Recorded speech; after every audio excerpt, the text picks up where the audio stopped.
तो last class में हम लोग ने गैल्वेनोमीटर पढ़ लिया था। Galvanometer as an ammeter, galvanometer as a volt meter. ठीक है, अच्छे से उसको देख लेना, डायरेक्ट क्वेश्चन उस पर पूछे जाएंगे। ठीक, तो कैसे एमीटर में हमने कनेक्ट किया था, गैल्वेनोमीटर के पैरेलल में एक छोटा सा रेजिस्टेंस लगा के, जिसको हमने शंट बोला था।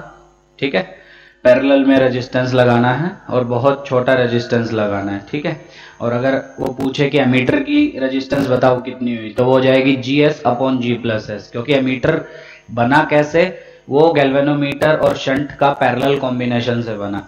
ठीक है, तो रेजिस्टेंस एमीटर की कितनी हो जाएगी, GS upon G plus S. सिर्फ शंट की पूछेगा तो S की वैल्यू तुमको निकाल के आंसर निकालना है। तो पहले क्वेश्चन अच्छे से पढ़ लेना कि किसकी रेजिस्टेंस वो पूछ रहा है। ठीक है, रेंज अगर बढ़ानी है उस एमीटर की तो क्या करो, शंट और छोटा ले लो। ठीक है, पर गैल्वेनोमीटर से करंट कितना जाएगा, IG ही जाएगा। बचा हुआ जो करंट होगा वो आपका शंट से निकल जाएगा। ठीक है, फिर हमने पढ़ा था गैल्वेनोमीटर को वोल्ट मीटर में कैसे कन्वर्ट करते हैं। तो एक गैल्वेनोमीटर को वोल्ट मीटर में कन्वर्ट करने के लिए गैल्वेनोमीटर के साथ सीरीज में एक बहुत हाई रेजिस्टेंस लगाया जाता है। ठीक है, तो अगर हमको इस कॉम्बिनेशन से V वोल्ट का पोटेंशियल डिफरेंस मेजर करवाना है तो इक्वेशन क्या बनेगी, जो V आएगा that is equal to IG into G plus R. ठीक है, क्योंकि ये जो G और R का सीरीज कॉम्बिनेशन है, इससे कितना करंट मैक्सिमम जा सकता है, IG। तो V कितना आ जाएगा आपका, IG into G plus R. अब दो तीन चीजें दी होंगी, कोई एक अननोन चीज पूछेगा। ठीक है, सीधे सीधे सवाल आएंगे। ठीक, और अगर वोल्ट मीटर की ओवरऑल रेजिस्टेंस पूछे तो that will B G plus R, क्योंकि G और R का सीरीज कॉम्बिनेशन, और बहुत हाई आएगा क्योंकि R की वैल्यू बहुत हाई होती है। और हमने पढ़ा भी था कि अगर वोल्ट मीटर की एक्यूरेसी बढ़ानी है तो उसका खुद का रेजिस्टेंस ज्यादा होना चाहिए, और एमीटर की अगर बढ़ानी है तो खुद का रेजिस्टेंस कम होना चाहिए। तो ये सब हमने देखा था। गैल्वेनोमीटर का कन्वर्जन बहुत इंपॉर्टेंट है। आज लास्ट लेक्चर हमारा, दो मेजरिंग डिवाइसेस बचते हैं, एक है मीटर ब्रिज, एक है पोटेंशियोमीटर।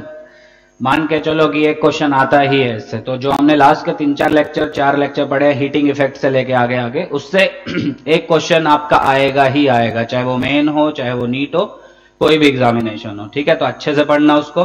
और उसके पहले जो हमने पढ़ा स्टार्टिंग के 14 लेक्चर्स तक, ग्रुपिंग ऑफ सेल्स तक, उससे एक क्वेश्चन आपका आएगा। तो कुल मिला के 2 से 3 क्वेश्चन आपके आते हैं, तो अच्छे से उसको करो। ठीक है, तो आज चैप्टर आपका खत्म हो जाएगा। कल से हम लोग स्टार्ट करेंगे नया चैप्टर विच इज कैपेसिटर। ठीक है, उसमें लगेंगे 10 लेक्चर, ज्यादा नहीं, 10 से भी पहले हो जाएगा वैसे, क्योंकि अब तो हम वो पढ़ लिए हैं सर्किट सोल्व करना। ठीक है, एकदम सेम आएगा कैपेसिटर में, जैसे हमने रजिस्टर में सर्किट सोल्व करना सीखा है, KCL लगाना, KVL लगाना, सेम हम पढ़ेंगे कैपेसिटर में। बस वहां एक नया सर्किट एलिमेंट होगा विच इज कॉल्ड कैपेसिटर। जैसे यहाँ रजिस्टर है वहां पे होगा कैपेसिटर। ठीक है, जैसे यहाँ रेजिस्टेंस है वहां पे होती है कैपेसिटेंस। क्या होती है वो नेक्स्ट लेक्चर उसमें देखेंगे। ठीक है, वो भी इंपॉर्टेंट है आपके, मतलब 12th तो पूरा ही इंपॉर्टेंट है, कहीं से कुछ भी आता है आपका। ठीक, तो लास्ट टॉपिक मेजरिंग इंस्ट्रूमेंट्स। बहुत ध्यान से समझना, छोटी से छोटी चीज नोट करना। कंसेप्चुअल क्वेश्चन भी पूछे जा चुके हैं इसके ऊपर। मेजरिंग इंस्ट्रूमेंट्स 2 पढ़ेंगे हम इसमें। सबसे पहले आपका मीटर ब्रिज। ठीक, सेकंड हम इसमें पढ़ेंगे पोटेंशियोमीटर। क्या होते हैं, किस काम आते हैं, ये सब हम देखेंगे इसमें, मीटर ब्रिज और पोटेंशियोमीटर। ठीक है, तो जो मीटर ब्रिज है, अगर मैं बारी बारी से बात करूं तो हमारा जो मीटर ब्रिज है वो एक ऐसा इंस्ट्रूमेंट है जिसकी हेल्प से हम एक अननोन रेजिस्टेंस को कैलकुलेट करते हैं। किसको कैलकुलेट करते हैं, अननोन रेजिस्टेंस को कैलकुलेट करते हैं। तो basically metre bridge is an instrument using which we can calculate the value of unknown resistance. पहली चीज, छोटी छोटी चीज बता रहा हूं, लिखते रहना। अभी मैं फिर से लिखूंगा अभी बोर्ड पे, उसको नोट करना अच्छे से, है ना। Metre bridge is an instrument which is used to measure the value of unknown resistance. ठीक है, दूसरी चीज, ये जो मीटर ब्रिज है it works on the principle of Wheatstone bridge. ये व्हीटस्टोन ब्रिज के प्रिंसिपल के ऊपर वर्क करता है।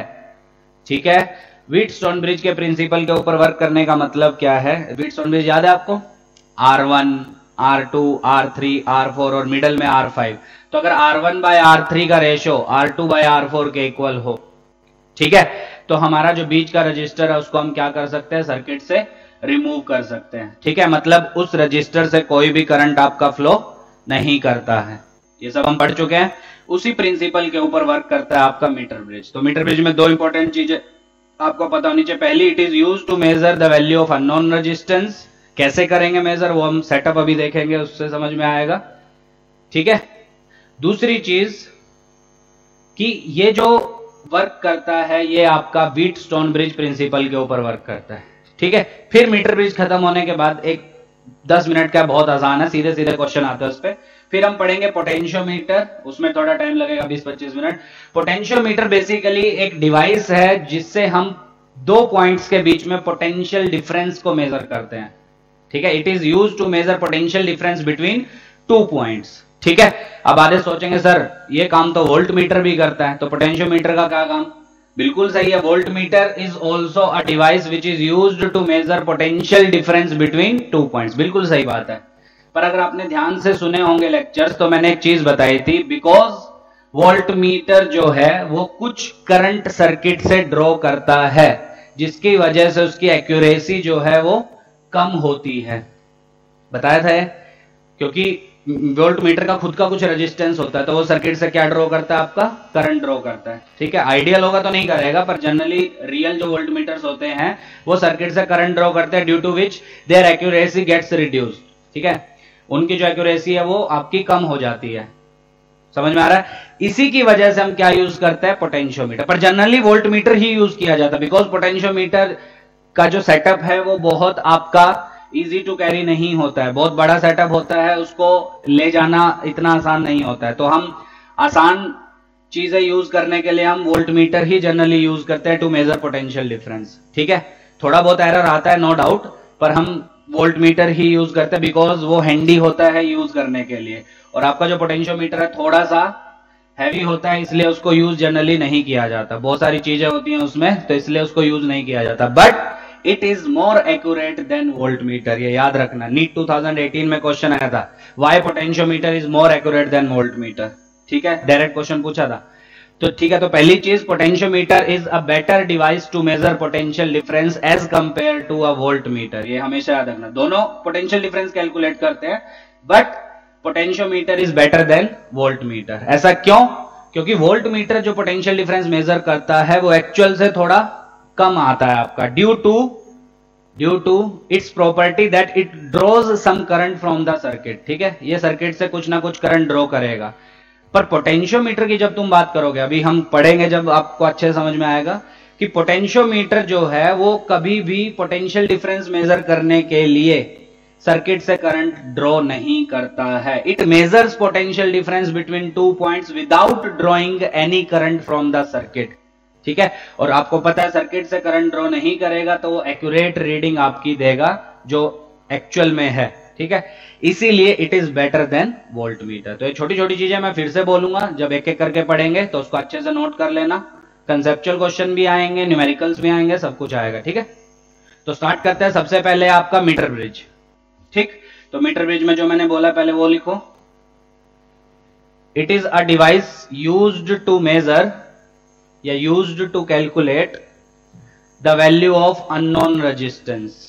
जिसकी रेजिस्टेंस हमको नहीं पता है उसकी वैल्यू निकालने के काम आता है।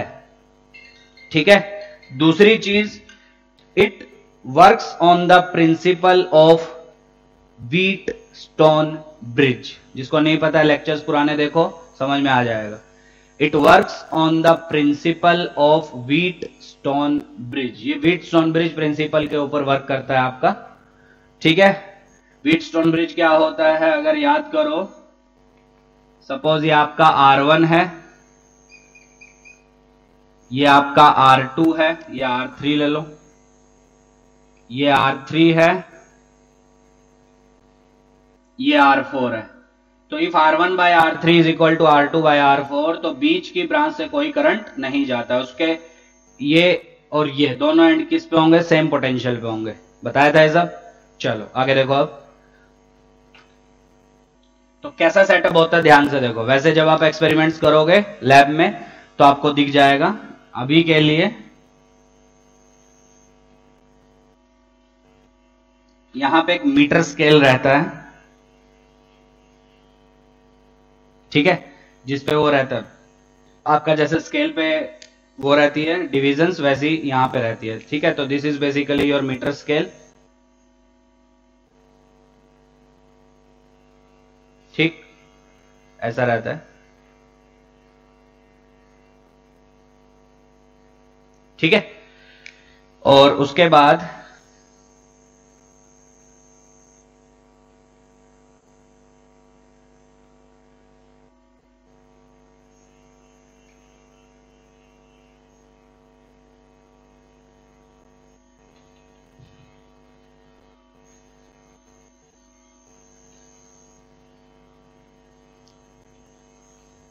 ठीक है, ये आपके मेटल्स के रहते हैं, उसका कोई यूज नहीं है, ठीक है। इन दोनों के बीच में यहां पे आपका रेजिस्टेंस बॉक्स लगा रहता है,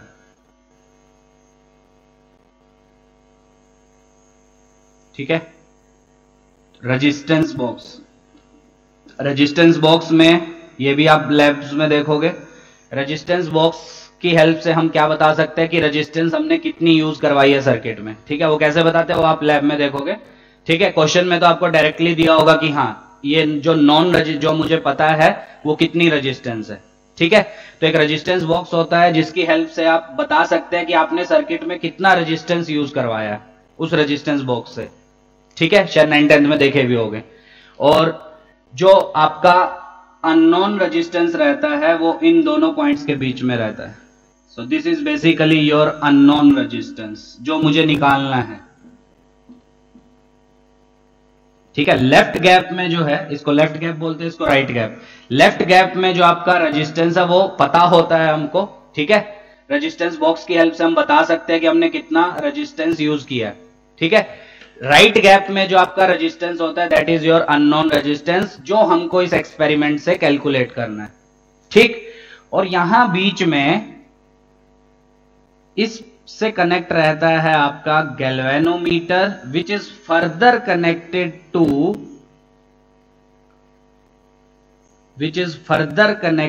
टू अ मेटल पीस, ठीक है। This is basically a metal piece, metal का रहता है विच इज कॉल्ड जॉकी,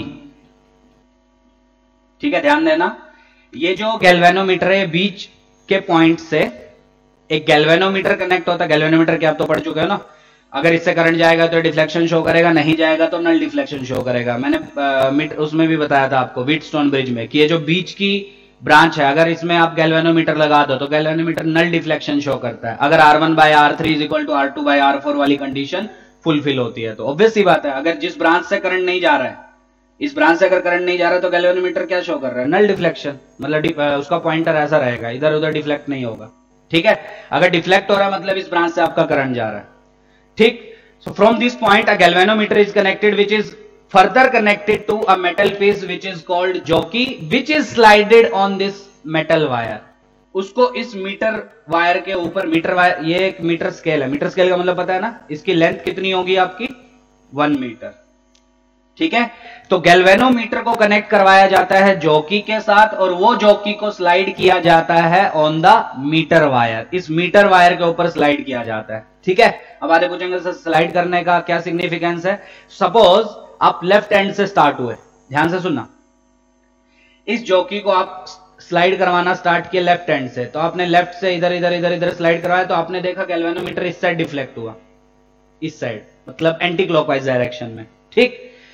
अब मान लो आप इस साइड लेके आए राइट साइड, तब आपने देखा कि गैल्वेनोमीटर जो है वो इस साइड डिफ्लेक्ट हुआ क्लॉकवाइज, ठीक। तो आप तुरंत समझ जाएंगे कि जो नल डिफ्लेक्शन शो करेगा वो बीच में कहीं करेगा, समझ रहे हो। तो एक बार आप ऐसी आर्बिट्रेरी इस पॉइंट पे लेके आए जॉकी को तो आपने देखा वो इस साइड डिफ्लेक्ट हुआ, एक बार यहां कहीं लेके आए तो आपने देखा इस साइड, तो आप समझ जाओगे कि बीच में कहीं ना कहीं ऐसा पॉइंट मिलेगा जहां पे गैल्वेनोमीटर नल डिफ्लेक्शन शो करेगा। तो ultimately our purpose is to find the point on the meter wire where the galvanometer is showing the null deflection, जहां पे गैल्वेनोमीटर नल डिफ्लेक्शन शो करेगा। तो हमारा एम जो इस सेटअप में है वो क्या है, पोटेंशियोमीटर में भी ये यूज होगा, जॉकी वाला कंसेप्ट। तो हमारा एम क्या है, हमको इस पूरी मीटर वायर पे एक ऐसा पॉइंट ढूंढना है जिस पॉइंट पे अगर जॉकी को हम रख दें, ठीक है, मान लो ये ए पॉइंट है, ठीक है, जो मैंने डायग्राम में बनाया है, suppose this is point A. तो सपोज मैं जॉकी को स्लाइड करवाते करवाते, लेफ्ट हैंड से स्लाइड करवाते करवाते मैं ए पॉइंट पे लेके आया, ठीक, और मैंने देखा कि गैल्वेनोमीटर नल डिफ्लेक्शन शो किया। क्या शो किया? Null deflection.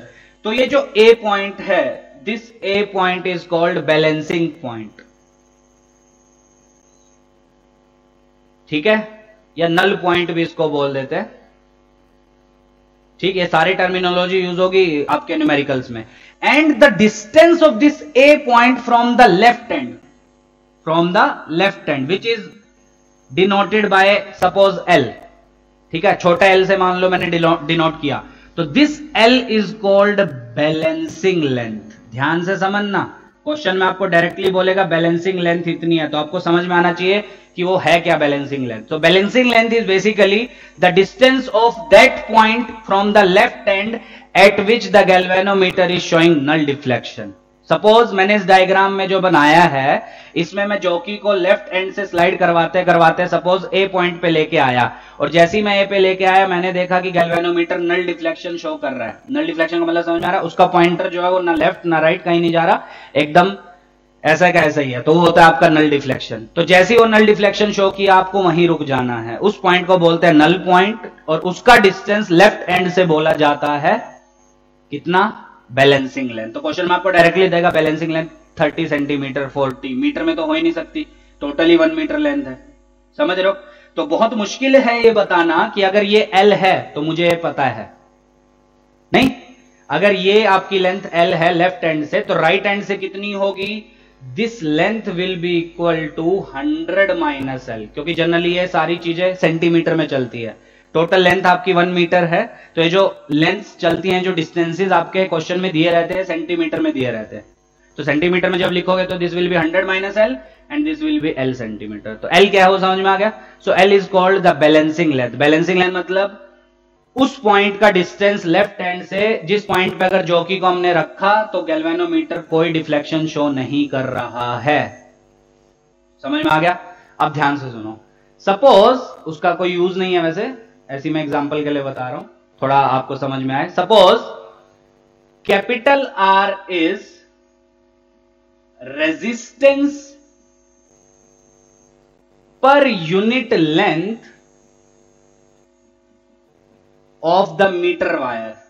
ये जो हमारे पास मीटर वायर है, इसकी कैपिटल R रेजिस्टेंस पर यूनिट लेंथ है, मतलब 1 मीटर के लिए रेजिस्टेंस कितनी है? Capital R।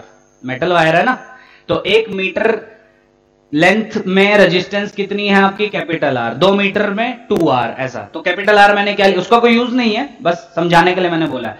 तो कैपिटल R बेसिकली क्या है? Suppose that is the resistance पर unit length of this metre wire. ये जो नीचे 1 मीटर की वायर है, इसकी रेजिस्टेंस पर यूनिट लेंथ है ना, तो इतने की कितनी हो जाएगी? Obviously R into L। एक यूनिट लेंथ के लिए कितनी है? Capital R। तो L के लिए कितनी होगी? R into L। इतने के लिए कितनी होगी? बोलो बोलो, R इंटू 100 माइनस L। बिल्कुल सही। तो आपको ये सेटअप कुछ ऐसा नहीं दिखेगा, देखो ध्यान से, this is our known resistance, this is a non-resistance,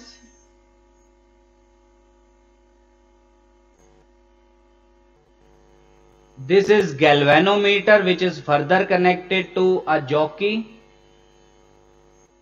ये आपकी थी बैलेंसिंग लेंथ, और ये ऐसा, ठीक। ये लेंथ कितनी थी? L। तो रेजिस्टेंस कितनी होगी इतनी लेंथ की? That will be capital R into L। Capital R मैंने क्या लिया? रेजिस्टेंस पर unit length of this metre wire. और ये कितनी हो जाएगी? This will be capital R into 100 minus L, ठीक। अब देखो मीटर ब्रिज किसके ऊपर वर्क करता है? जब आपने इस जॉकी को ए पॉइंट पे रखा तो आपने देखा गैल्वेनोमीटर नल डिफ्लेक्शन शो कर रहा है, मतलब इस ब्रांच से कोई करंट नहीं जा रहा है। तो अगर आप ध्यान से इमेजिन करेंगे तो ये आपका क्या है? एक व्हीटस्टोन ब्रिज ही तो है जिसमें मिडल वायर से कोई करंट नहीं जा रहा है।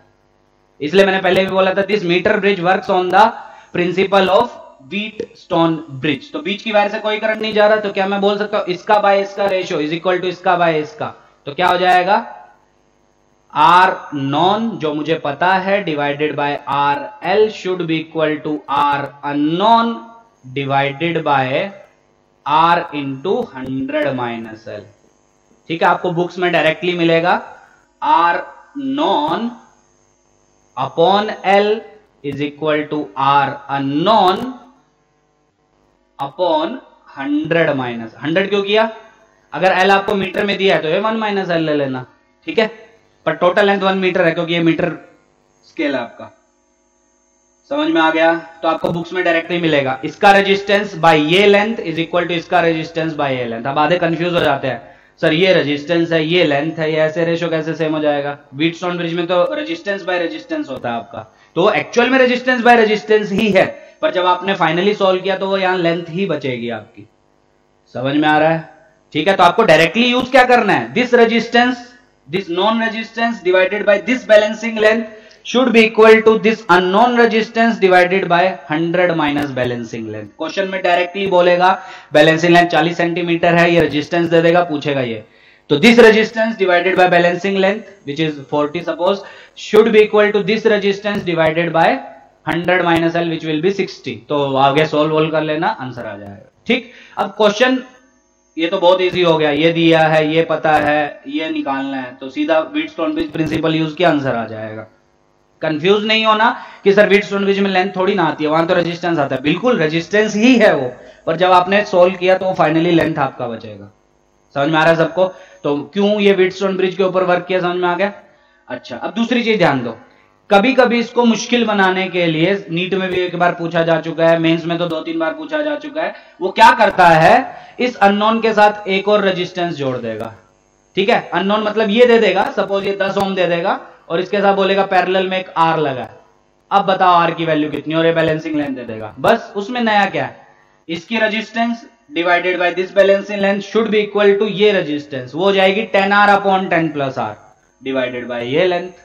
अब उसके बाद वैल्यूज डालो, अपने आप आंसर आ जाएगा। ठीक है, तो क्वेश्चन पढ़ लेना कि क्या बोला है, सेटअप यही है, सेटअप अच्छे से समझो। ठीक है, क्वेश्चन अगर थोड़ा घुमा फिरा दे तो आपको सेटअप समझ में आना चाहिए, उसके बाद आप खुद सोल्व कर सकते हैं। फंडा क्या है, प्रिंसिपल क्या है, वर्किंग कैसे करता है, वो देखो ध्यान से। ठीक है, तो बेसिकली आपके पास 2 गैप्स होते हैं, first one is your left gap in which we connect a known resistance. ठीक है, एक रेजिस्टेंस बॉक्स को लगाते हैं जिसकी हेल्प से आप रेजिस्टेंस आसानी से बता सकते हैं।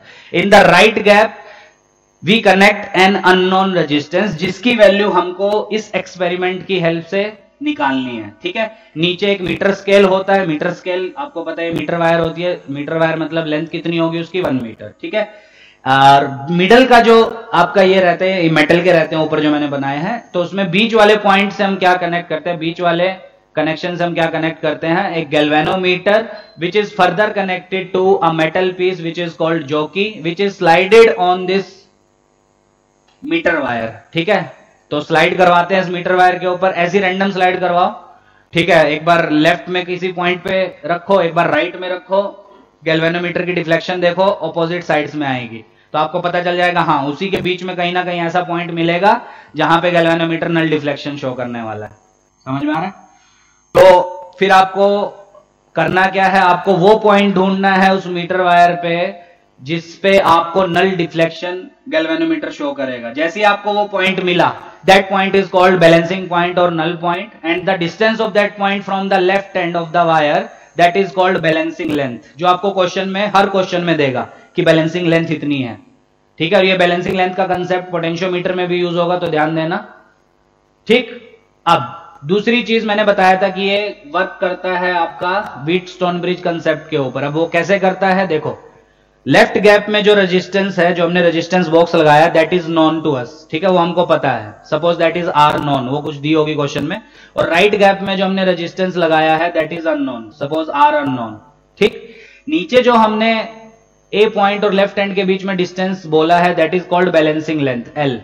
ठीक है, तो उतनी लेंथ के लिए रेजिस्टेंस कितना होगा, ठीक है, वो क्वेश्चन में नहीं देता कि मीटर वायर का जो रेजिस्टेंस है वो इतना है, ठीक है, वो हमने मान लिया सपोज आर रेजिस्टेंस पर यूनिट लेंथ है, ठीक है, तो एल लेंथ के लिए रेजिस्टेंस कितना हो जाएगा, capital R into L obviously, और सेकंड इधर वाले के लिए कितना हो जाएगा, आर इंटू 100 माइनस एल, और बीच में क्या कनेक्ट है आपका, गैल्वेनोमीटर, ठीक। तो अगर आप ध्यान से देखोगे तो गैल्वेनोमीटर से कोई करंट नहीं जा रहा, यही तो वर्किंग है मीटर ब्रिज की, तो बीच की ब्रांच से कोई करंट नहीं जा रहा, तो क्या ये व्हीटस्टोन ब्रिज का सेटअप है, तो वो क्या बोलता है, R known divided by R into L, that should be equal to R unknown by R into 100 minus, याद है व्हीटस्टोन ब्रिज, और यहां से कोई करंट नहीं जा रहा आपका, आर आर कैंसिल हो जाएंगे क्योंकि वो तो हमने खुद ही माना था, उसका यूज भी नहीं है, ठीक है, बुक्स में आपको डायरेक्टली ये रिजल्ट मिलेगा, तो R known divided by balancing length should be equal to R unknown upon 100 minus L. आधे सोचेंगे सर ये 100 क्यों, क्या समझ में आ रहा है, क्योंकि एल सेंटीमीटर में अगर दिया होगा तो आपको ये 100 माइनस एल, या एल को मीटर में कन्वर्ट कर रहे हो तो ये 1 माइनस एल ले लेना,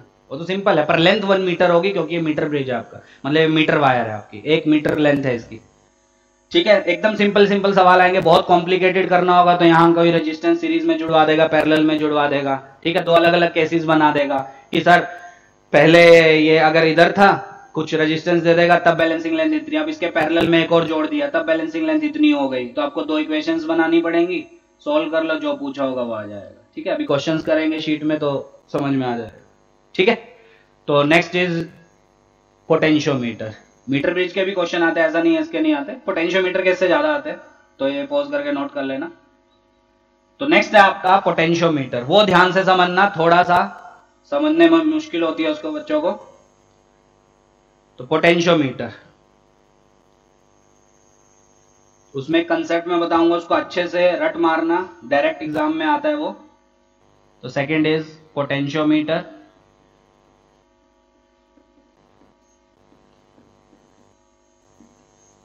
ठीक है। तो जैसे मीटर ब्रिज एक ऐसा इंस्ट्रूमेंट था जिसकी हेल्प से हम अननोन रेजिस्टेंस कैलकुलेट करते थे, सिमिलरली पोटेंशियोमीटर भी एक मेजरिंग इंस्ट्रूमेंट है जिसकी हेल्प से हम पोटेंशियल डिफरेंस कैलकुलेट करते हैं बिटवीन टू पॉइंट्स, ठीक है, दो पॉइंट्स के बीच में पोटेंशियल डिफरेंस, या अल्टीमेटली जब हम सॉल्व करेंगे इसके एप्लीकेशंस पढ़ेंगे तो हम ईएमएफ कैलकुलेट करेंगे, ठीक है, और ईएमएफ भी बेसिकली क्या है, ओपन सर्किट पोटेंशियल डिफरेंस, पता ही होगा सबको।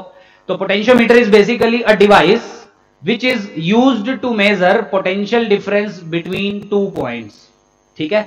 अब आधे लोग आर्ग्यू कर सकते हैं कि सर वोल्ट मीटर भी तो ये काम करता है, बिल्कुल करता है, volt meter is also use to calculate PD between two points, potentiometer is also use to calculate PD between two points. तो दोनों में डिफरेंस क्या है, दोनों में एक मेजर डिफरेंस है एक्यूरेसी का, ठीक है, बहुत बहुत बहुत इंपॉर्टेंट है, नीट 18 में क्वेश्चन आया था इसका। तो एक्यूरेसी की अगर हम बात करें, बिकॉज वोल्ट मीटर का खुद का कुछ रेजिस्टेंस होता है तो वो सर्किट से करंट ड्रॉ करता है आपका, और मैंने एग्जांपल लेके भी बताया था लास्ट लेक्चर में या उससे लास्ट लेक्चर में। तो जब वो करंट ड्रॉ करता है सर्किट से तो एक्चुअल जो उसको मेजर करना चाहिए पोटेंशियल डिफरेंस उससे थोड़ा कम मेजर करता है, मतलब उसकी एक्यूरेसी थोड़ा कम हो जाती है, आपकी 100% एक्यूरेसी नहीं आती। 100 आएगी कब, जब आपका वोल्ट मीटर आइडियल होगा, ठीक है, विच इज नॉट पॉसिबल, ठीक है। तो करंट ड्रॉ करने की वजह से वोल्ट मीटर की जो रीडिंग है वो थोड़ी सी अलग आती है एक्चुअल रीडिंग से जो होनी चाहिए। बट पोटेंशियोमीटर जो है वो एक ऐसा इंस्ट्रूमेंट है जो पोटेंशियल डिफरेंस कैलकुलेट करता है without drawing any current from the circuit, ठीक है। तो ये लाइन 2-3 स्टार लगा के लिख लेना, potentiometer is more accurate than voltmeter as it does not draw any current from the circuit, ठीक है, सर्किट से करंट ड्रॉ करता है वोल्ट मीटर जिसकी वजह से उसकी एक्यूरेसी कम होती है, पर पोटेंशियोमीटर मेजर करते वक्त सर्किट से करंट ड्रॉ नहीं करता, ठीक है। वो आप समझ भी जाओगे जब हम इसके वर्किंग को पढ़ेंगे कि हाँ ये करंट तो ड्रॉ नहीं कर रहा है तो अच्छी रीडिंग दे रहा होगा, ठीक है। चलो यहां तक समझ में आ गया, तो ये 2-3 पॉइंट्स अपने आप लिख लेना। It is used to measure PD between two points in the circuit. Second, it is more accurate than voltmeter because it does not draw any current from the circuit, ठीक है। चलो अब ध्यान से समझना, आधों को समझ में नहीं आता तो इसको 2-3 बार देखना और समझना। तो बेसिकली पोटेंशियोमीटर में दो सर्किट्स होते हैं आपके, one is primary and other is secondary, ठीक है। एक होता है आपका प्राइमरी सर्किट, एक होता है आपका सेकेंडरी सर्किट। प्राइमरी सर्किट में आप सारी की सारी नॉन चीजें लगाते हैं जो आपको पहले से पता है। बैटरी है, उसकी ईएमएफ पहले से पता है, रेजिस्टेंसेस जो लगे हैं उसकी वैल्यू पहले से पता है। तो प्राइमरी सर्किट में बेसिकली आप सारी जो चीजें आपको पता है वो आप यूज करते हैं, ठीक।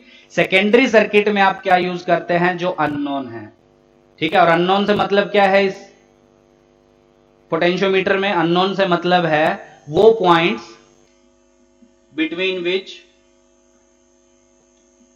PD is to be calculated.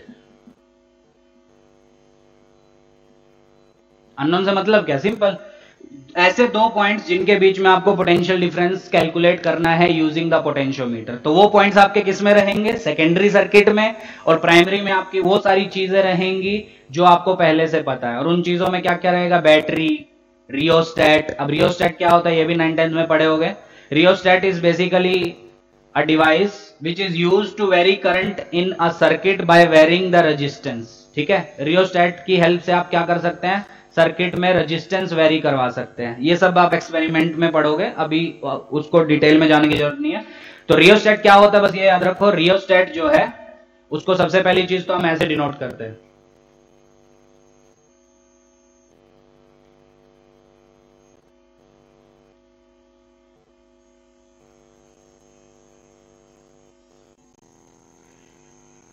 तो थोड़ा वॉइस चला गया था, कहां थे हम लोग, शायद रियोस्टेट पे थे।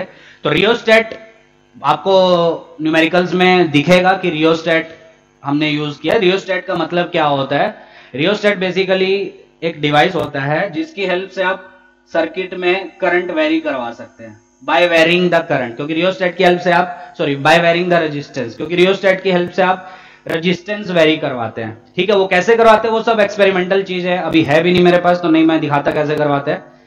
सर्किट में आपको अगर ये सिंबल दिखा तो this is the symbol of rheostat, ठीक है। अब इसमें कनेक्शंस कैसे करवाते हैं, कौन सा रेजिस्टेंस इंक्लूड हुआ तो वो ये रेजिस्टेंस इंक्लूड हुआ, एरो थोड़ा आगे ले जाओगे तो इतना रेजिस्टेंस, यहां तक लगाओगे तो इतना रेजिस्टेंस। तो बेसिकली आप क्या वेरी करवा रहे हो, रेजिस्टेंस वेरी करवा रहे हो। और इसके कनेक्शंस कैसे लगवाए जाते हैं, वो एक एंड से दूसरे एंड पे लगाए जाते हैं। वो कैसे, वो सब एक्सपेरिमेंटल है, आपको उतना देखने की जरूरत नहीं है अभी, ठीक है। बस अभी के लिए बस इतना पता होना चाहिए रियोस्टेट होता क्या। तो रियोस्टेट बेसिकली एक डिवाइस है जिसकी हेल्प से आप रेजिस्टेंस वेरी करवा सकते हैं, क्योंकि एक्चुअल में हम जो रजिस्टर लगाते हैं उनकी रेजिस्टेंस चेंज नहीं होती है, ठीक है।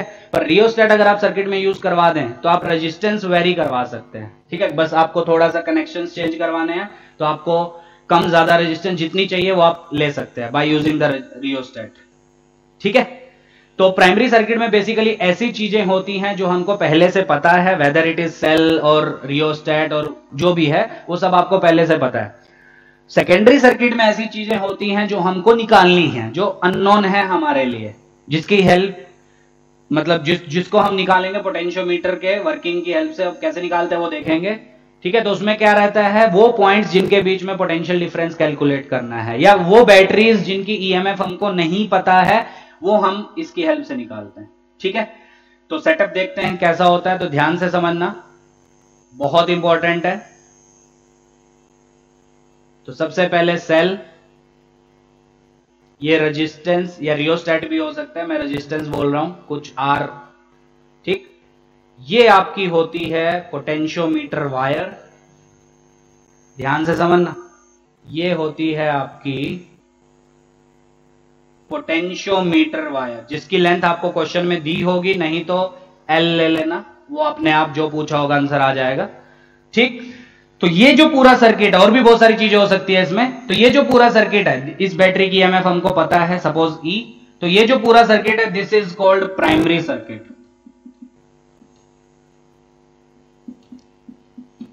ठीक है।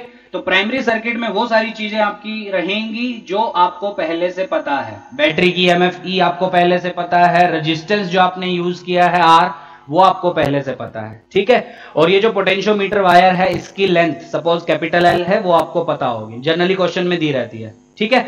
और इस पोटेंशियोमीटर वायर की कुछ रेजिस्टेंस भी होती है, ये ध्यान देना। आधे लोग न्यूमेरिकल सोल्व करते वक्त इसकी रेजिस्टेंस लेना भूल जाते हैं, बट पोटेंशियोमीटर वायर की कुछ रेजिस्टेंस होती है, जैसे मीटर वायर की थी पिछले उसमें टॉपिक में, ठीक। अब इसी के साथ हम कनेक्ट करवाते हैं सेकेंडरी सर्किट, वो कुछ ऐसा रहता है, एक सेल जिसकी ईएमएफ अननोन है, ठीक है, और सबको पता है सेल है तो उसकी इंटरनल रेजिस्टेंस भी होगी, किधर होती है, सीरीज में, स्मॉल आर, ठीक है, तो स्मॉल आर, और इसको कनेक्ट करवाया जाता है गैल्वेनोमीटर से, which is further connected to jockey, जिसको हम स्लाइड करवाते हैं पोटेंशियोमीटर वायर के ऊपर, जैसे हम मीटर ब्रिज में करवाते थे, ठीक है। और कब तक स्लाइड करवाते हैं, जब तक आपका ये गैल्वेनोमीटर क्या शो नहीं करता, नल डिफ्लेक्शन शो नहीं करता, ठीक है। चलो अब ध्यान से सुनना, ध्यान से सुनो आप सब लोग।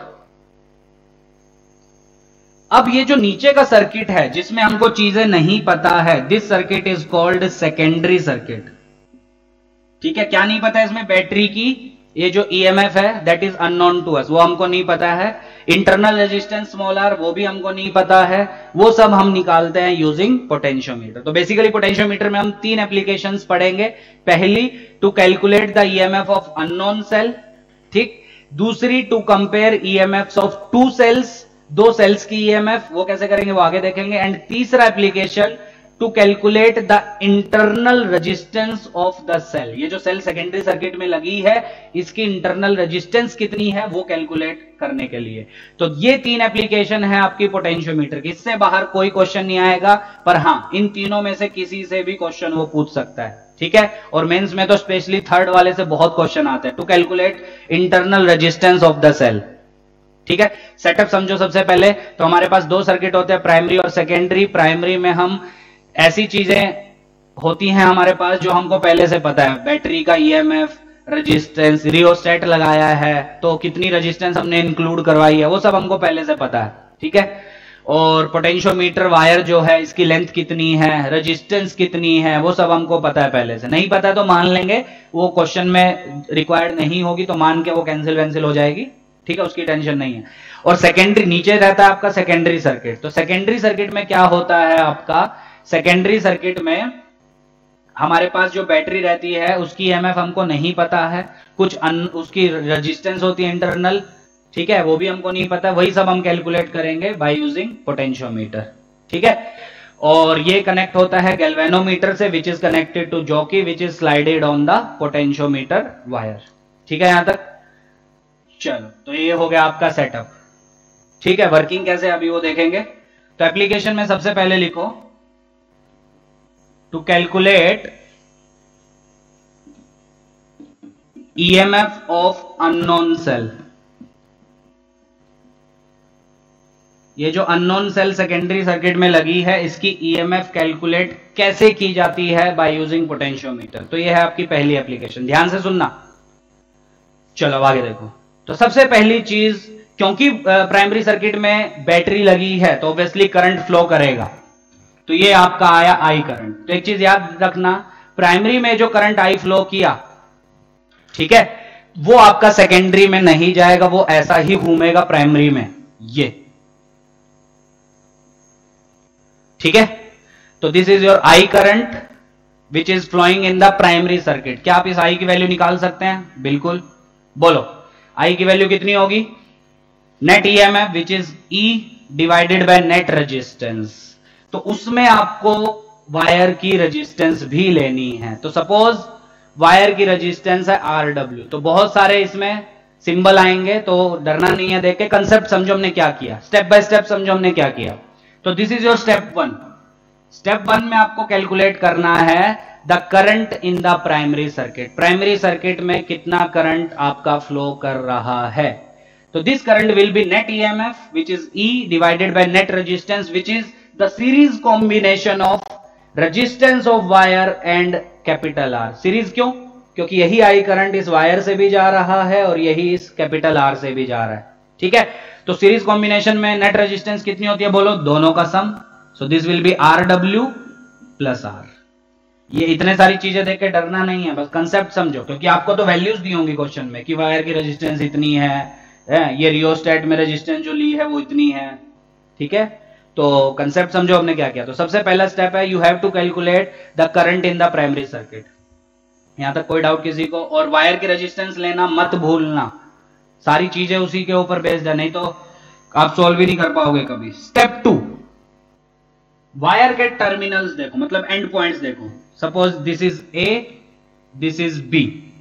तो क्या आप ए और बी के बीच में पोटेंशियल डिफरेंस निकाल सकते हैं? VAB, potential difference between A and B. बिल्कुल, कैसे निकाल सकते हैं?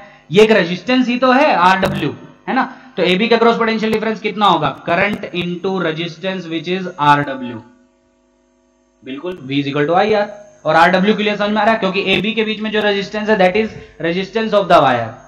तो I कितना है वो हमने स्टेप 1 में कैलकुलेट किया, E upon R plus RW into RW. So this is basically potential difference between the end points of the wire A and B.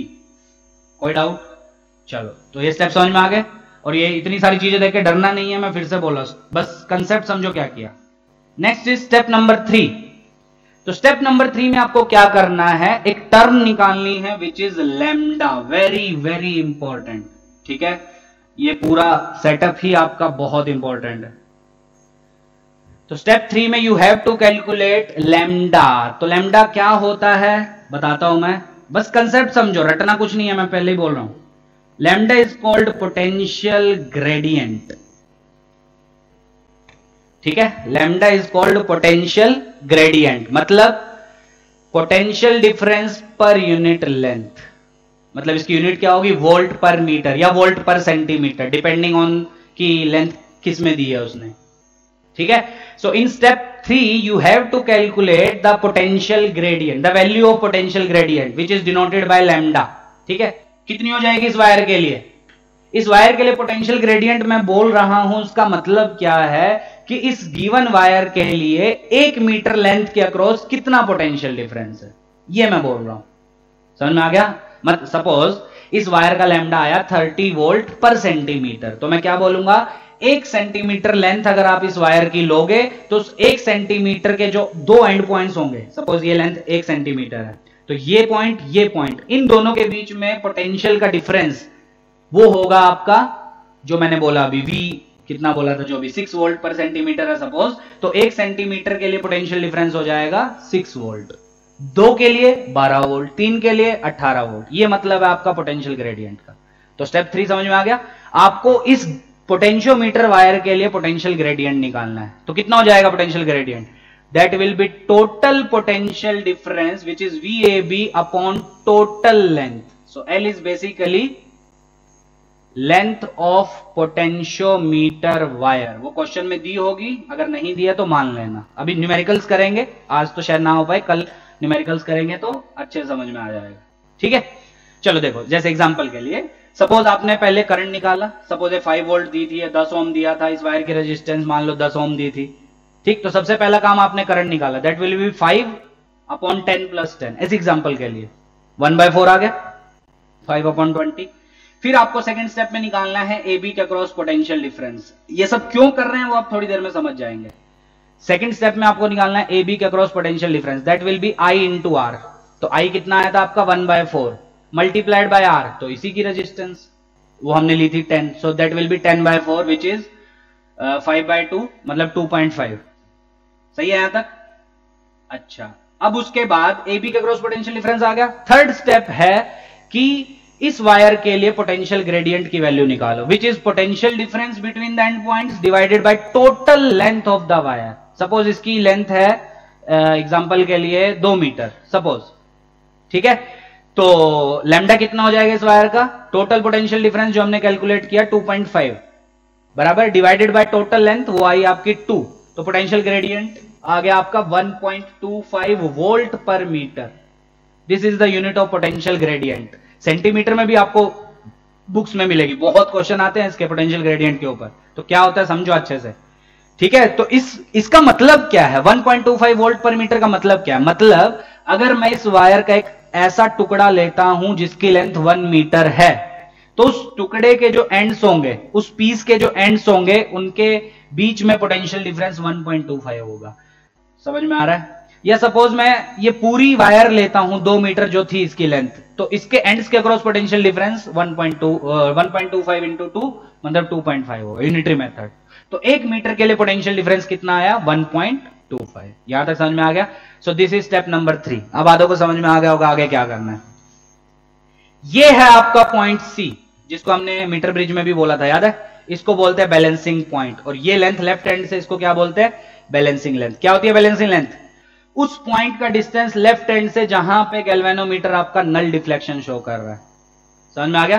तो स्टेप 3 के बाद मैं ऊपर लिख रहा हूं स्टेप नंबर 4, बहुत इंपॉर्टेंट है, सारे स्टेप आपको करने हैं।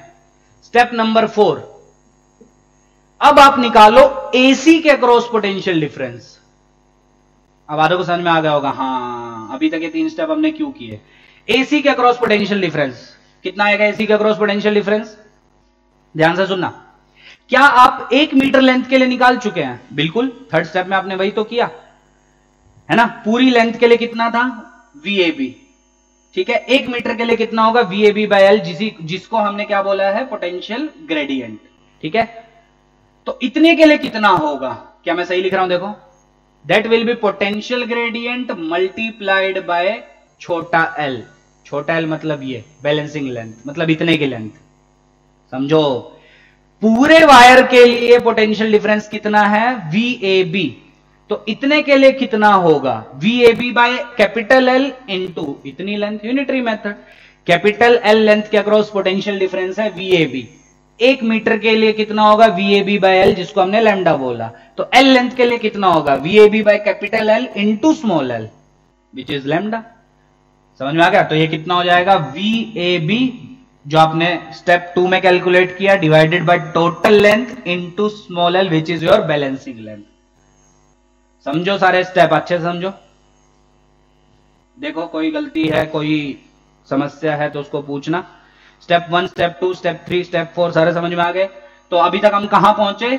एसी के अक्रॉस हमने पोटेंशियल डिफरेंस निकाल लिया, ठीक है। एसी क्या है, सी क्या है, वो समझ में आ रहा है। सी एक ऐसा पॉइंट है जहां पे आपको गैल्वेनोमीटर में नल डिफ्लेक्शन दिख रही है, जिसको हम बैलेंसिंग पॉइंट बोलते हैं, नल पॉइंट बोलते हैं। और एसी की लेंथ छोटा एल वो क्वेश्चन में दी होगी आपको, that is called balancing length. पिछले में भी तो यूज किया हमने मीटर ब्रिज में। दोनों क्वेश्चन कल एक साथ कर लेंगे 4-5, फिर कैपेसिटर कल स्टार्ट कर देंगे, ठीक है। नहीं तो परसों करेंगे, कल क्वेश्चंस कर लेते हैं, ठीक है। अच्छा, यहां तक समझ में आ गया। अब मैं एक चीज बोल रहा हूं, ध्यान से सुनना। नीचे के सर्किट को ध्यान से देखो, क्या क्या दिख रहा है सेकेंडरी में? एक बैटरी जिसकी EMF अननोन है, उसका कुछ इंटरनल रेजिस्टेंस जिसको हमने गैल्वेनोमीटर से कनेक्ट किया, ठीक है, मतलब उसके टर्मिनल को, और गैल्वेनोमीटर को हमने जॉकी से कनेक्ट किया। क्या गैल्वेनोमीटर से कोई करंट नहीं जा रहा है? बराबर। अब मैं एक चीज बोल रहा हूं, बहुत ध्यान से सुनना। जिसने पूरा चैप्टर अच्छे से पढ़ा होगा उसको तुरंत समझ में आ जाएगा। क्योंकि गैल्वेनोमीटर से करंट नहीं जा रहा है, समझ रहे हो, तो नीचे की जो बैटरी है उसने कोई करंट सप्लाई नहीं किया, अदरवाइज वो गैल्वेनोमीटर से जाता आपका, है ना। तो अगर उसने कोई करंट सप्लाई नहीं किया तो क्या मैं बोल सकता हूं बैटरी के टर्मिनल्स के अक्रॉस पोटेंशियल डिफरेंस बैटरी के EMF के इक्वल आएगा, ठीक है। मैं फिर से यहां रीड्रॉ कर रहा हूं, सिर्फ सेकेंडरी सर्किट को ध्यान से सुनना। ये है आपकी E अननोन।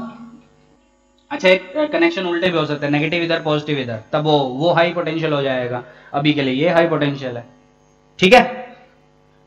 और वैसे भी ऑब्वियस सी बात है, क्योंकि करंट आपका A से C जा रहा है तो A हाई पोटेंशियल है, C लो पोटेंशियल है आपका। सिमिलरली तो बैटरी ऐसी ही लगी होगी आपकी, ठीक है। चलो, वो तो सब आपको पता ही होगा, वो तो सीख चुके हो पूरा। ये गैल्वेनोमीटर है, दिस इज जॉकी। ये आपका वायर का एक सेगमेंट विच इज AC, जो हमने L लेंथ लिया है, ठीक। इसके अक्रॉस पोटेंशियल डिफरेंस हम स्टेप 4 में कैलकुलेट कर चुके हैं। कैसे किया याद है? पूरे सर्किट से करंट निकाला, उसकी हेल्प से पूरी वायर के अक्रॉस पोटेंशियल डिफरेंस निकाला, उसको टोटल लेंथ से डिवाइड करके पर यूनिट लेंथ के लिए पोटेंशियल डिफरेंस निकाला, उसकी हेल्प से हमने इतनी लेंथ के अक्रॉस पोटेंशियल डिफरेंस निकाला, यूनिटरी मेथड। सबको यही करना है, चाहे वो मेंस हो चाहे एडवांस हो, सब में स्टेप्स ऐसे ही रहेंगे आपके, ठीक। अब ध्यान से देखो, इंटरनल रेजिस्टेंस है, मैं नहीं बना रहा हूं। गैल्वेनोमीटर नल डिफ्लेक्शन शो कर रहा है, तो मतलब ये कोई करंट नहीं दे रही है। R चलो बनाना है, बना लो, स्मॉल r। अब मैं एक चीज बोल रहा हूं, सपोज मैंने इसके टर्मिनल्स के नाम दिए DE, बैटरी के टर्मिनल के, तो मैं एक चीज बोल रहा हूं कि DE के across potential difference VD minus VE that will be equal to E, ठीक है। क्यों? मैंने 3 केस बताए थे, याद करो। जब भी बैटरी से कोई करंट नहीं जा रहा है, ठीक है, तब उसके टर्मिनल्स के अक्रॉस पोटेंशियल डिफरेंस वो किसके इक्वल होता है आपका, ईएमएफ के equal. Battery I current supply कर रही है तो E minus I R, I current enter कर रहा है मतलब बैटरी चार्ज हो रही है तो ई प्लस आई आर। सब कुछ बताया था मैंने, याद करो, ठीक है। और उसको ओपन सर्किट पोटेंशियल डिफरेंस भी बोलते हैं, बोल सकते हैं ना। ये देखो, ये ई है, मान लो 4 वोल्ट, ये 2 ओम, ये भी सर्किट इतना ही है आपका, ठीक है। तो क्या मैं बोल सकता हूं सीधा VA minus VB that will B 4, बिल्कुल, मतलब बैटरी के टर्मिनल का क्रॉस पोटेंशियल डिफरेंस ईएमएफ के इक्वल आएगा। क्यों? क्योंकि करंट ही नहीं जा सकता। क्यों? ओपन सर्किट है आपका। अगर आप यहां वायर ले लो तब आपका चेंज हो जाएगा, तब आपका करंट फ्लो करेगा तो ई माइनस आई आर हो जाएगा, क्योंकि करंट बैटरी ऐसा देगी। समझ रहे हो? This is called open circuit potential. आपको शायद एडवांस वालों को न्यूमेरिकल्स में दिखेगा, पूछा भी था मुझसे, ओपन सर्किट पीडी। तो ओपन सर्किट पीडी का मतलब क्या होता है, समझ में आ गया? मतलब सर्किट ही नहीं है उसके पास कंप्लीट, तो करंट ही नहीं सप्लाई होगा। करंट सप्लाई नहीं होगा तो टर्मिनल्स का क्रॉस पोटेंशियल डिफरेंस क्या होगा आपका, ईएमएफ के इक्वल। समझ में आ रहा है? सर्किट का अगर ये पार्ट है कोई, वो क्वेश्चन में मेंशन करेगा, तब करंट भी आपको देगा पहले से, तब हाँ, तब ए और बी के बीच में पोटेंशियल डिफरेंस ईएमएफ से अलग होगा आपका। पर अगर यही सर्किट है, सर्किट का पार्ट नहीं है, यही सर्किट है, तो ये तो ओपन सर्किट है ना आपका। समझ रहे हो? तो ओपन सर्किट में बैटरी के टर्मिनल का क्रॉस पोटेंशियल डिफरेंस बैटरी के ईएमएफ के इक्वल होता है, ठीक है। वो सब आपको न्यूमेरिकल्स में काम आएगा। चलो अब वापस आते हैं यहाँ पे। ये समझ में आ गया क्या क्या किया मैंने? अब क्योंकि गैल्वेनोमीटर नल डिफ्लेक्शन शो कर रहा है तो ऑब्वियस सी बात है, यहां से कोई करंट आपका नहीं जा रहा है, और करंट नहीं जा रहा है तो बैटरी के टर्मिनल का क्रॉस पोटेंशियल डिफरेंस क्या बैटरी के ईएमएफ के इक्वल होगा, जो हमने ई अननोन बोला है। अब मुझे एक चीज बताओ कि डीई के अक्रॉस पोटेंशियल डिफरेंस क्या एसी के अक्रॉस जो पोटेंशियल डिफरेंस होगा उसी के इक्वल होगा? बिल्कुल, एसी के अक्रॉस जो पोटेंशियल डिफरेंस वही किसके अक्रॉस होगा, डीई के अक्रॉस। सही है? So this will be equal to potential difference across AC. और क्या आप एसी के अक्रॉस पोटेंशियल डिफरेंस स्टेप 4 में निकाल चुके हैं? और वही पोटेंशियल डिफरेंस इक्वल हो जाएगा किसके, EMF of this unknown cell which is present in the secondary circuit। और वही था हमारा application number 1, to find the EMF of unknown cell। ठीक है, तो उस unknown cell की EMF हमने कैसे कैलकुलेट की? By finding the potential difference between A and C। C की बहुत इंपॉर्टेंस है इसमें, ध्यान देना। C is basically the balancing point and the distance of C from left end of the wire is called balancing length which will be given in the question। ठीक है, तो हमने क्या किया, मैं फिर से एक बार रिपीट करता हूं। प्राइमरी सर्किट में हमको सारी चीजें पता है, बैटरी का ईएमएफ, ये जो रेजिस्टेंस ली है, वायर की लेंथ कितनी है, ये तो मैंने एग्जांपल के लिए कैपिटल एल ले ली, ठीक है। वायर की रेजिस्टेंस कितनी है, सपोज 2 ओम, 4 ओम, 5 ओम, वो क्वेश्चन में देगा। ठीक है, यहां तक। अब मैंने क्या किया, प्राइमरी में जो करंट फ्लो करता है वो ऐसा प्राइमरी में ही फ्लो करेगा, through the battery, through the wire, और फिर वो जो ऊपर का रेजिस्टेंस है वो उसी में।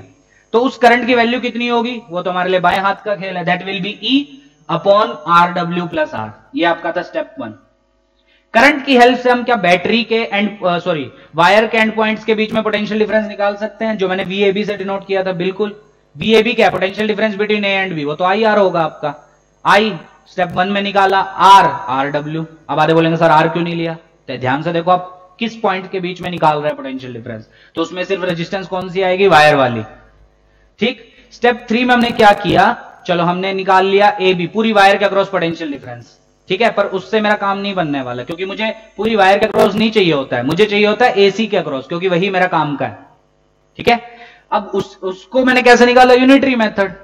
ठीक है, टोटल L लेंथ के अक्रॉस पोटेंशियल डिफरेंस कितना है, VAB। समझ रहे हो, 1 के लिए कितना होगा, VAB बाय कैपिटल L, उसी को मैंने पोटेंशियल ग्रेडियंट बोला। आधे बोलेंगे सर ये तो हम यूनिटरी मेथड से वैसे ही कर लेंगे, ये स्टेप 3 करवाने की जरूरत क्या थी। बिल्कुल कर सकते हो, पर जब आप क्वेश्चन में वो आपको बोलेगा ना पोटेंशियल ग्रेडियंट इतना है, तब कंफ्यूज हो जाओगे, ये पोटेंशियल ग्रेडियंट क्या है।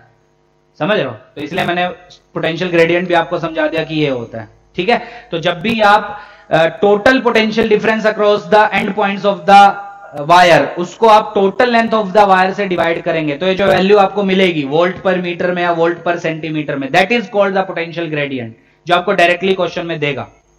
समझ में आ गया यहां तक? ठीक, स्टेप 4 में हमने क्या किया, यूनिटरी मेथड से अब हमने AC का क्रॉस पोटेंशियल डिफरेंस कैलकुलेट किया। कैसे, L लेंथ के लिए, L लेंथ के क्रॉस था, टोटल कैपिटल L लेंथ के क्रॉस था VAB, तो स्मॉल L लेंथ के क्रॉस कितना होगा, VAB by capital L into small L, या लैम्डा इंटू L भी बोल सकते हैं। समझ में आ गया, यहां तक समझ में आ गया? तो ये हमने सारी कैलकुलेशंस की by using the primary circuit. अब आओ सेकेंडरी सर्किट पे। अब अगर आप ध्यान से देखें तो हमारे पास सेकेंडरी में एक बैटरी है जिसकी ईएमएफ अननोन है, उसकी कुछ इंटरनल रेजिस्टेंस है, वो गैल्वेनोमीटर से कनेक्टेड है, which is further connected to jockey which is slided on the potentiometer wire. यहां तक सारी चीजें क्लियर है। और कब तक स्लाइड करते हैं? जब तक गैल्वेनोमीटर नल डिफ्लेक्शन शो नहीं करता। अब देखो ध्यान से कि गैल्वेनोमीटर नल डिफ्लेक्शन शो कर रहा है, इसका मतलब है कि बैटरी जो है वो आपका करंट सप्लाई नहीं कर रही होगी। ठीक है, मतलब कोई करंट सेकेंडरी में नहीं घूम रहा होगा, अदरवाइज वो गैल्वेनोमीटर से भी पास करता। तो कोई करंट अगर आपका नहीं घूम रहा है तो मैं एक चीज बोल सकता हूं कि बैटरी के टर्मिनल के अक्रॉस, अननोन जो बैटरी है, अननोन जो सेल है, उसके टर्मिनल्स के अक्रॉस पोटेंशियल डिफरेंस उसकी ईएमएफ के इक्वल ही आने वाला है। ये हम सीख चुके हैं बहुत पहले। और टर्मिनल्स के मैंने नाम अलग से डायग्राम बना के दिया, डीई सपोज। ठीक है, तो मैं क्या बोलूंगा? डीई के अक्रॉस पोटेंशियल डिफरेंस ईएमएफ के इक्वल होगा। ठीक है, because there is no current in the secondary circuit. और डीई के अक्रॉस पोटेंशियल डिफरेंस वही होगा जो आपका एबी के across potential difference, sorry AC के अक्रॉस पोटेंशियल डिफरेंस होगा। समझ में आ रहा है? अरे आ रहा है समझ? अब एसी का ग्रोस कितना है वो आप स्टेप 4 से निकाल चुके हैं। तो एसी का ग्रोस निकाल दिया तो अल्टीमेटली वो किसके इक्वल हो जाएगा? EMF of the unknown cell. क्या हर बार ऐसा होगा? नहीं। अभी हम दो एप्लीकेशन और बची है ना, तो थर्ड में जब हम देखेंगे तो उसमें बैटरी करंट सप्लाई करेगी सेकेंडरी सर्किट में। समझ में आ रहा है? इसमें करंट सप्लाई नहीं कर रही है, इसलिए टर्मिनल्स के क्रॉस पोटेंशियल डिफरेंस ईएमएफ के इक्वल आ रहा है। पर जब हम थर्ड एप्लीकेशन पढ़ेंगे तो उसमें करंट सप्लाई होगा, आपका सेकेंडरी में करंट घूमेगा। ठीक है, तब टर्मिनल्स का क्रॉस पोटेंशियल डिफरेंस बैटरी के ईएमएफ के इक्वल नहीं होगा, ये ध्यान देना। तब कैसे करेंगे वो भी हम देखेंगे। कोई डाउट यहां तक? तो this is your application number 1 to calculate the EMF of unknown cell. ठीक है, अब इसमें अननोन ये इंटरनल रेजिस्टेंस अभी यूज नहीं हुई है, क्योंकि इंटरनल तभी यूज होगी जब आपका करंट आएगा इसमें, तभी तो पोटेंशियल डिफरेंस टर्मिनल का cross E minus I are होता है। याद है कि नहीं? हाँ, तो अभी इंटरनल हम कैलकुलेट करना भी नहीं चाहते, अभी हम कैलकुलेट करना चाहते हैं सिर्फ ईएमएफ। तो कैसे की समझ में आ गया सबको? अच्छे से पॉज करो, नहीं समझ में आ रहा है वीडियो को वापस देखो और समझो। ठीक है, चलो आगे बढ़े। चलो सेकंड एप्लीकेशन है, उस पे भी क्वेश्चन आपके आ चुके हैं, that is to compare EMF of two cells. ठीक है, सर्किट आपको वापस बनाना पड़ेगा, वापस बना लेना, मैं इसी में थोड़ा सा चेंजेस कर रहा हूं। To compare EMFs of two cells, दो सेल्स की EMF को कंपेयर करने के लिए। ठीक है, कैसे कंपेयर किया जाता है ध्यान से देखो। To compare EMF of two cells, देखो ध्यान से। अब क्या किया जाता है, इधर देखो सब लोग, आपको पूरा वापस बनाना है। प्राइमरी वही रहेगा, प्राइमरी से हमको कोई वो नहीं है।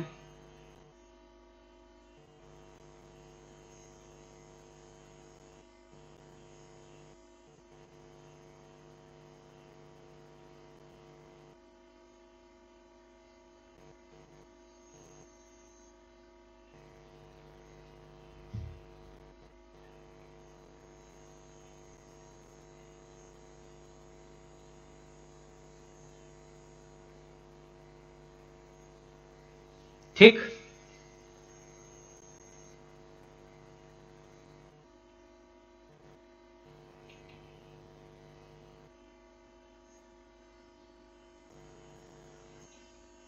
ठीक। तो ये है आपका एप्लीकेशन 2 का डायग्राम। प्राइमरी वही रहेगा आपका, करंट आई वो निकाल लोगे आप। ठीक है, 2 में थोड़ा सा चेंजेस है, हमने 2 सेल्स लिए हैं क्योंकि हमको 2 सेल्स की ईएमएफ कंपेयर करनी है। एक की E1 है, इंटरनल है R1, नहीं भी इंटरनल लोगे चलेगा क्योंकि इंटरनल से हमको अभी मतलब भी नहीं है। दूसरी बैटरी या दूसरी सेल की ईएमएफ है E2 और इंटरनल है उसकी R2। ठीक है, कनेक्शंस कैसे करवाएं देखो ध्यान से। अब क्या करते हैं ध्यान से सुनना। अब उनकी ईएमएफ कंपेयर करने के लिए हम क्या करते हैं, सबसे पहले सेल 1 को कनेक्ट करवाया जाता है गैल्वेनोमीटर से। ये बीच में आपकी की वो रहती है, स्विच रहता है, स्विच को क्लोज किया जाता है आपका। ठीक है, ये ऐसे दिखाया जाता है, ये डॉटेड से, ये आपका स्विच क्लोज करवाया। ठीक है, ऐसा स्विच क्लोज करवा दिया तो कौन इंक्लूड हो गया सर्किट में? E1। ठीक है, सेल 1 इंक्लूड हो गई आपकी। This is your cell 2 this is your cell 1। तो जब कनेक्ट करवाया गया, ध्यान से देखो, सेल 2 सर्किट में आएगी ही नहीं। सर्किट कैसा हो जाएगा, प्राइमरी और ये सेल 1 और ये आपका गैल्वेनोमीटर। अब फिर से क्या करोगे, जॉकी को स्लाइड करवाओगे किस पे, पोटेंशियोमीटर वायर पे, ठीक है, जिसका लैम्डा तुमको पता है, तुम स्टेप 3 से निकाल चुके हो। Lambda lambda is potential gradient पर यूनिट लेंथ, ठीक है। तो सपोज फॉर सेल 1, मतलब जिसकी ईएमएफ E1 है, balancing length is L1। Balancing length कितनी है, L1, ठीक है। और बैलेंसिंग लेंथ पे मतलब ये क्या करेगा, नल डिफ्लेक्शन शो करेगा। तो क्या इससे कोई करंट नहीं जाएगा, बिल्कुल, देखो सही है। तो अगर इससे करंट नहीं जाएगा तो क्या बैटरी के टर्मिनल्स के अक्रॉस पोटेंशियल डिफरेंस, इस सेल के टर्मिनल्स के अक्रॉस पोटेंशियल डिफरेंस वो E1 के इक्वल होगा, और वो अल्टीमेटली किसके इक्वल हो जाएगा, VAC। मैं डायग्राम में ऐसे नहीं बना रहा हूं, ठीक है, समझ जा रहे हो। तो क्या मैं सीधा लिख सकता हूं, बैटरी का जो ईएमएफ होगा E1 पिछले केस से, that will be equal to lambda into L1, क्योंकि लैम्डा L1 अल्टीमेटली क्या है, AC के अक्रॉस पोटेंशियल डिफरेंस, और जो AC के अक्रॉस होगा वही आपका किसकी ईएमएफ होगी, E1 की, ठीक। अब यहां से हटाया गया, अब कनेक्ट करवाया गया इसको सेकंड के साथ, ठीक है। अब यहां से हटा के आपको सेकंड के साथ कनेक्ट करवाएगा, ठीक। अब बताओ सर्किट में क्या 1 आएगी, नहीं, कोई कनेक्शन ही नहीं है। अब सर्किट में कौन आ जाएगा, प्राइमरी, और सेकेंडरी में कौन आएगा, ये cell 2 which is connected to galvanometer which is further connected to jockey. क्या जॉकी को फिर से स्लाइड करवाओगे, बिल्कुल। अब मेरा एक सवाल है छोटा सा, सोचना और बताना, क्या बैलेंसिंग लेंथ अब वही आएगी जो सेल 1 को यूज करके आई थी, मतलब जब सेल 1 को आपने गैल्वेनोमीटर से कनेक्ट करवाया था तब बैलेंसिंग लेंथ L1 आई थी, लेफ्ट हैंड से डिस्टेंस आया था L1 नल पॉइंट का, ठीक है। क्या अभी भी L1 आएगा या चेंज होगा, बिल्कुल चेंज होगा। L1 आ सकता है अगर दोनों बैटरीज का ईएमएफ सेम होगा, क्यों, क्योंकि लैम्डा तो दोनों सेल के लिए सेम है, क्योंकि lambda is basically potential gradient, wire change नहीं कर रहे हो आप लोग, ठीक है, और प्राइमरी का करंट चेंज नहीं हो रहा है, तो VA भी सेम, टोटल लेंथ सेम, तो लैम्डा तो सेम ही है दोनों केसेस में, ठीक है। तो अगर ईएमएफ सेम है दोनों सेल्स की जो हमने ली है, तो बैलेंसिंग लेंथ भी सेम आएगी। पर अभी तो हम कंपेयर कर रहे हैं, तो सपोज ईएमएफ अलग अलग है ना। तो सपोज ये भी लिख लेना, फॉर सेल 2 बैलेंसिंग लेंथ मान लो कितनी है, for sale 2 balancing length is L2। मैं डायग्राम में नहीं बनाया क्योंकि मुझे एक ही में दो बनाने पड़ते, ठीक है। पहली बार मान लो जो कि यहां पे आया तब L1, फिर थोड़ा सा आगे वो L2, समझ में आ गया। यहां पे तो E2 को क्या लिखोगे, तो E2 क्या हो जाएगा, सेल 2 के टर्मिनल्स के अक्रॉस पोटेंशियल डिफरेंस। हर बार नहीं होगा पर इस केस में होगा, क्यों, क्योंकि सेकेंडरी में कोई करंट नहीं जाएगा, because galvanometer null deflection show कर रहा है, समझ में आ गया। तो वो अल्टीमेटली उसके टर्मिनल्स के अक्रॉस पोटेंशियल डिफरेंस, टर्मिनल मतलब ये आपस में कनेक्ट होंगे आपके, ठीक है। और ये पोटेंशियल डिफरेंस किसके इक्वल हो जाएगा, यहां पे जो होगा AC के अक्रॉस, या AD मान लो नया पॉइंट। तो E2 को क्या लिख लोगे, बोलो, पोटेंशियल ग्रेडियंट मल्टीप्लाइड बाय उसके लिए बैलेंसिंग लेंथ L2। तो क्या हमने दोनों की ईएमएफ कंपेयर कर ली, बिल्कुल, रेशो ले लो। So E1 by E2 comes out to be L1 by L2। Direct question आ चुके हैं इसके, मेंस में भी और आपके नीट में भी, एक क्वेश्चन जो भी आई आपके, क्या किया समझ में आ गया। दोनों के लिए लैम्डा सेम क्यों लिया है, समझ में आ गया, क्योंकि प्राइमरी से छेड़छाड़ हमने नहीं किया है, तो लैम्डा चेंज होने का सवाल ही नहीं होता आपका, ठीक है। L1 क्या लिया है, जब सेल 1 को यूज किया तब बैलेंसिंग लेंथ, L2 क्या लिया, जब सेल 2 को यूज किया तब बैलेंसिंग लेंथ। आप एप्लीकेशन 1 ध्यान से पढ़ोगे सब समझ में आ जाएगा कि बैटरी के टर्मिनल का क्रॉस पोटेंशियल डिफरेंस सेल के ईएमएफ के इक्वल मैंने क्यों लिया, और वो AC का क्रॉस पोटेंशियल डिफरेंस के इक्वल क्यों लिया, वो आप पूरा करंट अब पढ़ चुके, अगर वो भी आप पूछ रहे हो तो फिर तो आपको अभी कुछ आ ही नहीं रहा है, समझ रहा हो। यही डाउट होगा कि इसके टर्मिनल का क्रॉस पोटेंशियल डिफरेंस यहां के क्रॉस पोटेंशियल डिफरेंस के इक्वल कैसे, क्यों नहीं होगा। ये बीच में रजिस्टर थोड़ी ना लगा है, तो पोटेंशियल डिफरेंस तो सेम ही होगा ना आपका, ठीक है। तो ये है आपकी एप्लीकेशन 2। तो थर्ड आपकी कल ही कर लेंगे, 5-10 मिनट लगेगा, और कल ही आपके क्वेश्चंस करेंगे। तो कल क्वेश्चंस ही करते हैं सिर्फ, तो कल फाइनली पूरा चैप्टर कंप्लीट हो जाएगा 20th लेक्चर में, ठीक है। और परसों से हम लोग स्टार्ट करेंगे कैपेसिटर, 7-8 दिन लगेगा, मतलब 10th जून तक मोस्ट प्रोबेबली खत्म हो जाएगा आपका, ठीक है। चलो, तो अच्छे से चैप्टर पढ़ लो, ये आज जो पढ़ाया मीटर ब्रिज पोटेंशियोमीटर अच्छे से पढ़ो, ठीक है। कोई भी डाउट हो उसको पूछो और न्यूमेरिकल्स सॉल्व करो, ठीक है। तो बाकी नेक्स्ट क्लास में करते हैं, चलो।